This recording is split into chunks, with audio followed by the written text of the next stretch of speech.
Hey, what's up, everybody? True Boxing here. Thank you for coming back to get hit with the truth. So today we're doing the what's next on Subriel Matias, the reigning IBF Junior Welterweight Champion of the world at 140 pounds, following his impressive 6th-round TKO victory over Reigning Ergashev as they collided on the Benavidez-Andrade undercard on November 25th on Showtime pay-per-view. Now, before we get into that, if you could smash the like button, leave a comment, subscribe to the channel, I really do appreciate any and all support that I can get as I continue to build my channel here. So, Matias, again, was impressive. Just methodical. The way he breaks his opponent down, lets his opponent kind of throw at him the first round to 2 rounds to kind of read him and see what he's got, and then starts to just pick apart and break his opponent down. I think they said this was the 5th consecutive opponent that retired in his corner, something like that. This dude is just, he's something else, and he's impressive as hell. And I'm really looking forward to seeing Matias back. So now the big question is, what's next for Subriel Matias? Well, one thing I know for sure is that he doesn't have to, he's not in mandatory mode anymore. He, the fight with Ergashev was his mandatory challenge, so he's in optional mode now. He can make a defense against whomever he wants to, and can get in the ring. So let's run through the top, the top 10 or the fighters in at 140 pounds and see what's possible for him. We start with Teofimo Lopez, the WBO champion. Would be great to see these two guys unify, but Lopez is on a bigger name level. He's not going to take a risk against a guy who doesn't have a big name yet and has the style of Matias. So this one is not going to happen, especially Matias having ties to the PBC now, and Lopez being still with Top Rank. Even though I think Lopez might be a promotional free agent right now, but I still don't think they come together for this fight. Then Josh Taylor. Taylor, if he can't get a big fight, it's looking like he's leaning towards a fight at 147. And I just don't think he'd go after a guy like Matias anyways, because he's already coming off of a loss. Then there's Regis Prograis. I mean, I think Prograis would be down to fight Matias, win or lose to Devin Haney. And I think Matias would give him that smoke. I think he'd give him that fight. But it depends on how Prograis were to lose.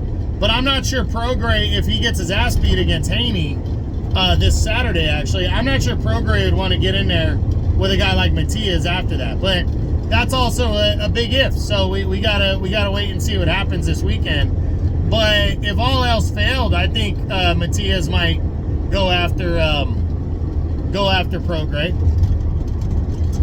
Then there's Jose Ramirez. I could see this fight, but Ramirez is with Top Rank and Prograis is with the PBC from what it looks like. So I don't see this one coming together. Then there's Jack Catterall. Catterall, is dying for an opportunity at somebody.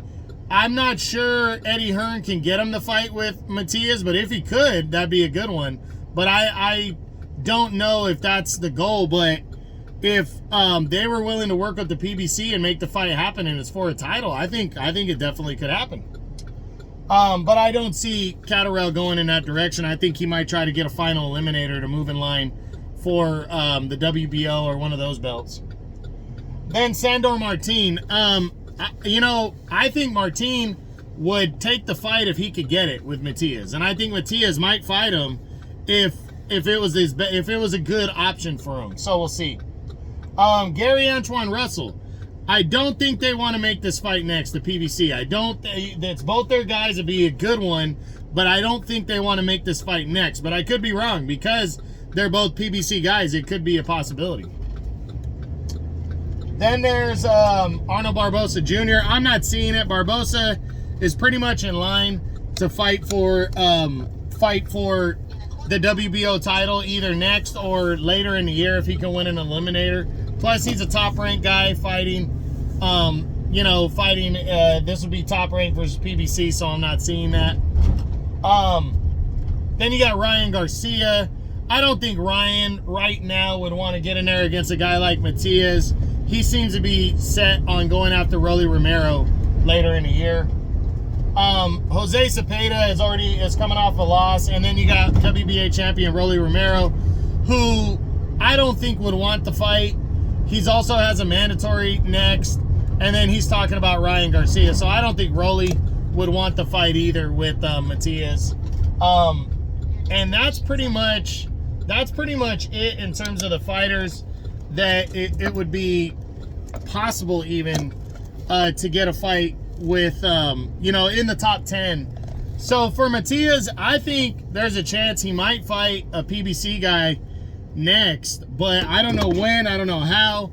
And if there's anybody in the top 10, it's going to be difficult because not a lot of guys are going to line up to want to fight him. But that's a good thing because he can, eventually they will have to fight him or want to fight him, especially when people start unifying belts. So we'll see what happens, but that's it. That's what I got. That's my what's next on Subriel Matias, the reigning IBF Junior Welterweight Champion at 140 pounds. Hope you enjoyed the video. If you did, smash the like button, leave a comment, subscribe to the channel. I appreciate any and all support. This is True Boxing. You've been hit with the truth.